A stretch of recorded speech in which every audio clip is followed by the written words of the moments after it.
Channel Veena maths classes. आज हम introduction करेंगे अर्थमेटिक प्रोग्रेशन क्लास 10th का आपका चैप्टर है ये। सबसे पहले हम इसमें बात करते हैं सीक्वेंसेस की। अर्थमेटिक प्रोग्रेशन के बारे में थोड़ी देर में बताऊंगी। स्टार्ट करते हैं सीक्वेंसेस से। सीक्वेंस कहते किसे हैं, सीक्वेंस होता क्या है। सीक्वेंस एक अरेंजमेंट है नंबर्स का एक डेफिनेट ऑर्डर में अकॉर्डिंग टू सम रूल, जिसके अंदर कोई रूल फॉलो किया जा रहा हो, एक डेफिनेट ऑर्डर में नंबर रखे जा रहे हो, उसको हम सीक्वेंस बोलते हैं। जैसे यहाँ 1,8 27 है, फिर 27 के बाद 64 नेक्स्ट टर्म आ गई और ये 125 आ गई। आप ध्यान से देखें तो आपको पता लगेगा कि नेचुरल नंबर्स का क्यूब हो रहा है फर्स्ट टर्म। अब ये जो टर्म्स हैं, मैं इनको टर्म्स बोल रही हूँ, फर्स्ट टर्म है, ये सेकंड टर्म है, ये थर्ड है, ये फोर्थ है और ये फिफ्थ है।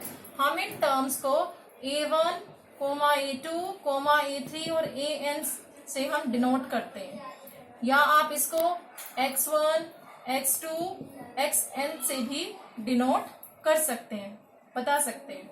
तो फर्स्ट टर्म हमारी क्या मिली हमें यहाँ पर 1 और सेकेंड टर्म क्या है 2 का क्यूब। फर्स्ट टर्म इसमें 1 है, सेकेंड टर्म इसमें क्या बन रही है 2 का क्यूब। 1 का क्यूब 1, 2 का क्यूब 8 और 3 का क्यूब 27, 64 क्या है 4 का क्यूब। ये क्या मिल रहा है 4 का क्यूब, फोर्थ टर्म है, और ये मिल रहा है 5 का क्यूब।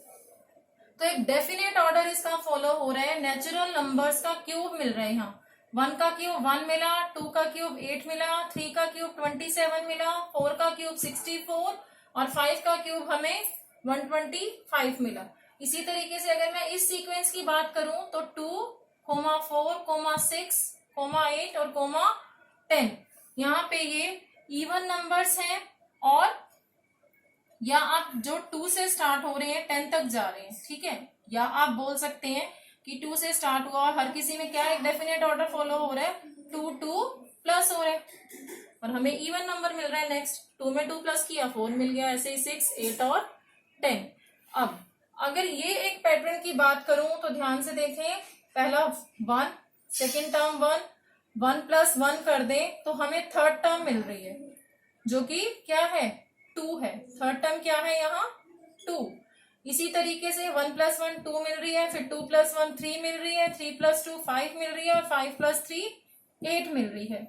ये सारी क्या है, ये सीक्वेंसेस हैं जिसमें अरेंजमेंट है नंबर्स का एक डेफिनेट रूल को फॉलो करता हुआ। अब बात करेंगे अर्थमेटिक प्रोग्रेशन की। अर्थमेटिक प्रोग्रेशन है क्या। अर्थमेटिक प्रोग्रेशन जो है is a list of numbers in which each term is obtained by adding a fixed number to preceding term except the first term। पहली टर्म को छोड़ करके जो भी preceding टर्म है उसमें अगर मैं एक फिक्स्ड नंबर ऐड कर दूं तो मुझे अर्थमेटिक प्रोग्रेशन मिल जाती है। इसके एग्जांपल्स देखते हैं फिर समझते हैं। आप इसका फर्स्ट एग्जाम्पल देखिए, पहली टर्म 100, फिर 70, फिर 40, फिर 10। हमें नेक्स्ट टर्म कैसे मिलती जा रही है, 100 में 30 माइनस कर दो 70 मिल रहा है, 70 में 30 माइनस कर दो 40 मिल रहा है, 40 में 30 माइनस कर दो 10 मिल रहा है। तो एक डेफिनेट एक फिक्स्ड नंबर है जिसको या तो आप ऐड करें, इज ऑब्टेन्ड बाय एडिंग या सब्ट्रैक्टिंग। यहाँ आप सब्ट्रैक्टिंग भी लिख लीजिए, बाय एडिंग और सब्ट्रैक्टिंग। या तो मैं ऐड करूं या उसको सब्ट्रैक्ट करूं एक फिक्स्ड नंबर को प्रीसीडिंग टर्म में, पहले वाली में तो नेक्स्ट टर्म मिलती है। 70 में मैं 30 माइनस करूं 40 मिल रहा है, 100 में 30 माइनस करूं तो 70 मिल रहा है। फर्स्ट टर्म हमें दे दी गई और उसके बाद एक डेफिनेट पैटर्न इसमें फॉलो होता हुआ इसने नंबर ऑफ टर्म्स लिख दी। ये किसका एग्जाम्पल बोला जाएगा, अर्थमेटिक प्रोग्रेशन का। अब नेक्स्ट है जैसे -3, -2, फिर -1 और 0।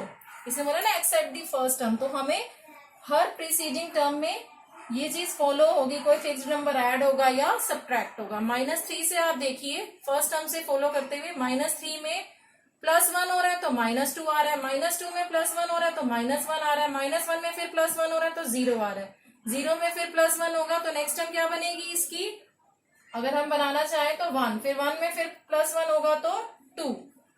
अगर इस पे देखें तो 1 में 2 प्लस हुआ 3, 3 में 2 प्लस 5, 5 में 2 प्लस 7, 7 में 2 प्लस 9, 9 में 2 प्लस 11। इसमें देखें तो 6 में 3 माइनस हुआ 3 आया, 3 से फिर 3 माइनस हुआ 0 आया, 0 में फिर -3 हुआ तो क्या मिल गया, -3 आया। अब ये कैसा सीक्वेंस है, इसमें तो 2 रिपीट हो रहा है। फर्स्ट टर्म भी 2 थी, सेकेंड टर्म भी 2 हो गई, थर्ड टर्म भी 2, फोर्थ भी, फिफ्थ भी, सभी टर्म्स इसमें क्या है, फर्स्ट सेकेंड 2 ही चलती जा रही है। तो इसमें भी एक फिक्स्ड नंबर ऐड हो रहा है और वो 0 है। 2 प्लस 0 2, फिर 2 प्लस 0 2, फिर 2 प्लस 0 2। तो हमें नेक्स्ट टर्म क्या मिलती जा रही है, जब मैं 0 एक फिक्स्ड नंबर को ऐड करती जा रही हूं। अभी तो हमने समझा कि अर्थमेटिक प्रोग्रेशन कहते किसे हैं। अब बात करेंगे ये जो फिक्स्ड नंबर ऐड किया जा रहा है या सब्ट्रैक्ट किया जा रहा है। यहां आप लिख लीजिए सब्ट्रैक्ट। जो फिक्स्ड नंबर या तो ऐड किया जा रहा है या सब्ट्रैक्ट किया जा रहा है, वो फिक्स्ड नंबर क्या कहलाता है, कॉमन डिफरेंस।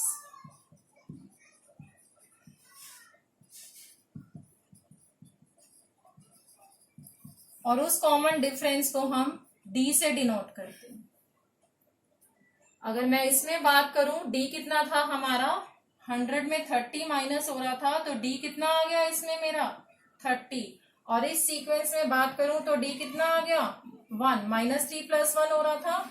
इसमें बात करूं तो हर किसी में 2 प्लस हो रहा है तो 2, और इसमें बात करें तो 6 में क्या ऐड हो रहा है, चाहे तो आप ये लिखिए कि -3 ऐड हो रहा है, या आप लिखिए कि -3 को हम सब्ट्रैक्ट कर रहे हैं। इसमें से -3 या तो ऐड कर रहे हैं या इसमें से प्लस माइनस माइनस होता है ना, कैसे भी आप समझा सकते हैं। डी कितना आया मेरे पास -3। ठीक है, इसको मैं जब ऐड करती जाऊंगी इनमें तो मुझे ये सीक्वेंस मिलता जाएगा। इसमें डी क्या है मेरा 0।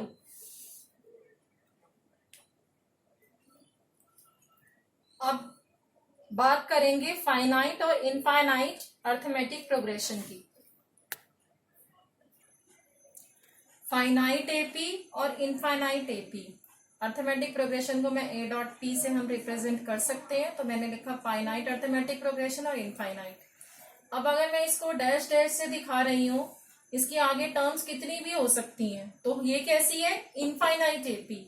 हमने इसको डैश डैश से दिखाया, पहली टर्म हमारी 10 है, फिर 15, फिर 20, फिर 25, इस तरीके से ये आगे नेक्स्ट टर्म आती जाएगी, +5 होता जा रहा है। 10 के बाद 15, 20, 25, फिर नेक्स्ट क्या आएगी 30, 35। मैं डैश से इसको दिखा रही हूँ तो ब्लैंक दिखा दिए हमने, ये इनफाइनाइट है। और अगर मैंने यहाँ पे 4 टर्म्स लिखी है इस सीक्वेंस की और उसके बाद में स्टॉप हो गई हूँ, कोई ब्लैंक नहीं है, कोई डैश नहीं है, ये हमारी फाइनाइट एपी के एग्जाम्पल्स हैं। कॉमन डिफरेंस आपका जो आप डी बता रहे हैं वो पॉजिटिव भी हो सकता है, नेगेटिव भी हो सकता है और 0 भी हो सकता है। हमने एक एग्जांपल ये भी लिया था, तो इसमें क्या था हमारा कॉमन डिफरेंस 0 था। अब देखते हैं जनरल फॉर्म एपी का क्या होता है।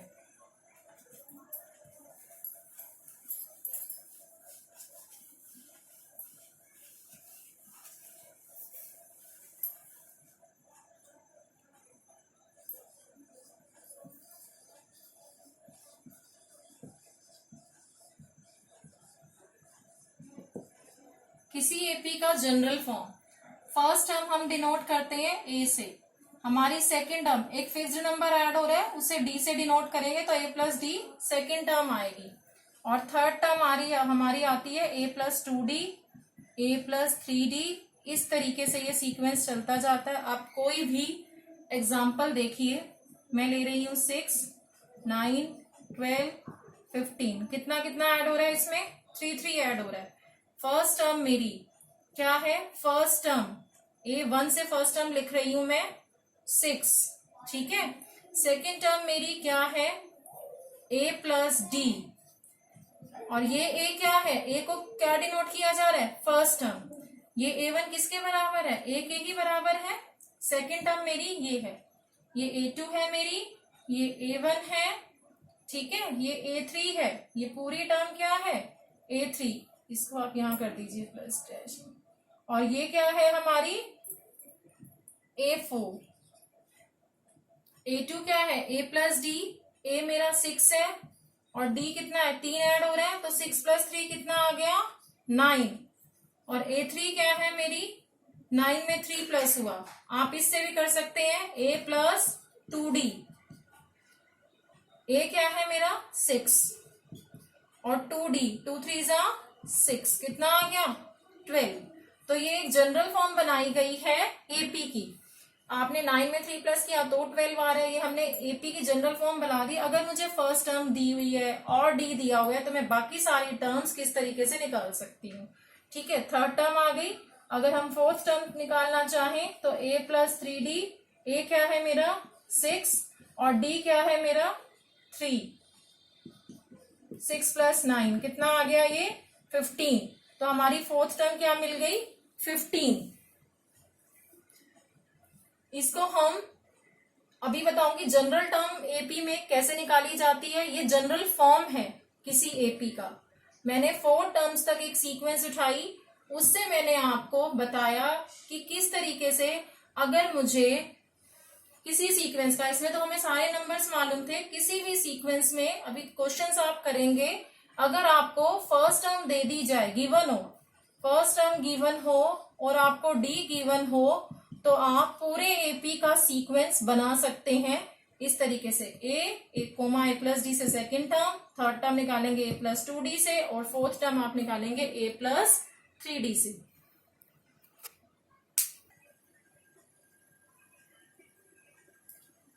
आपको ये अर्थमेटिक प्रोग्रेशन दिया गया है A1, A2, A3 और AN तक। D कैसे फाइंड किया हमने, सेकेंड टर्म में से फर्स्ट टर्म माइनस कर दो। मैंने बताया था ना, या तो कोई एक फिक्स्ड नंबर ऐड हो रहा है या सब्ट्रैक्ट हो रहा है, वो हमें D दे रहा है। तो D कैसे आता है हमारा A2 माइनस A1 से। और मैंने आपको ये भी बता चुकी हूँ सेकेंड टर्म निकालने का क्या है, A1 प्लस D।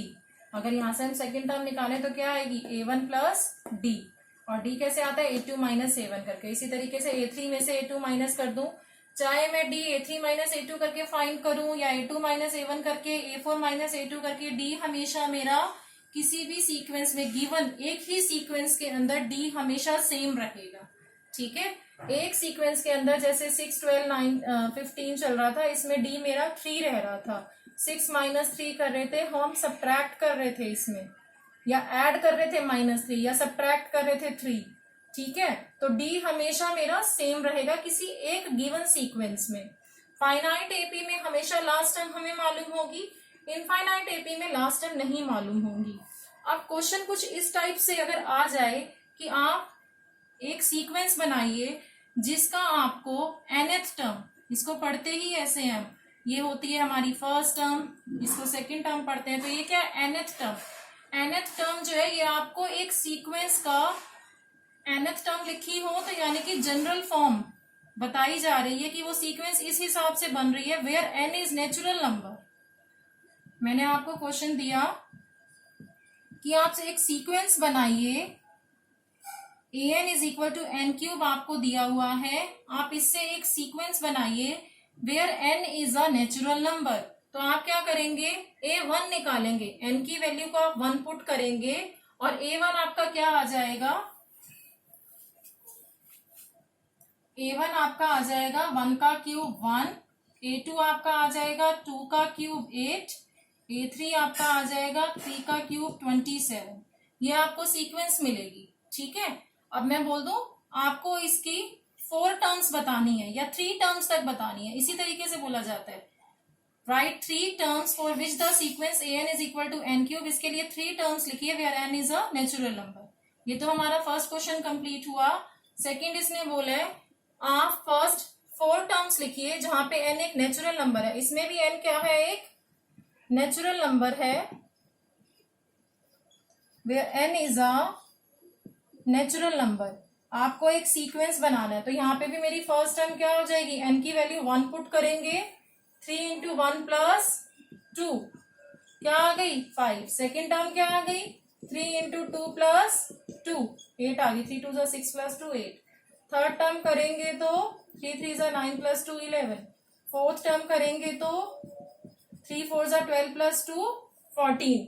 इस तरीके से मुझे इस सीक्वेंस की 4 टर्म्स पता चल गई और इस सीक्वेंस की अगर मुझे 3 टर्म्स फाइंड करने को बोली है तो 3 टर्म्स हमें पता लग गई। ये तो आपके हुए सिंपल से 2 क्वेश्चन। अभी जस्ट मैंने इंट्रोडक्शन दिया है, नेक्स्ट क्लास में हम कंटिन्यू करेंगे। अगर आपको मेरे वीडियोस अच्छे लगते हो तो प्लीज लाइक एंड सब्सक्राइब करना ना भूलें।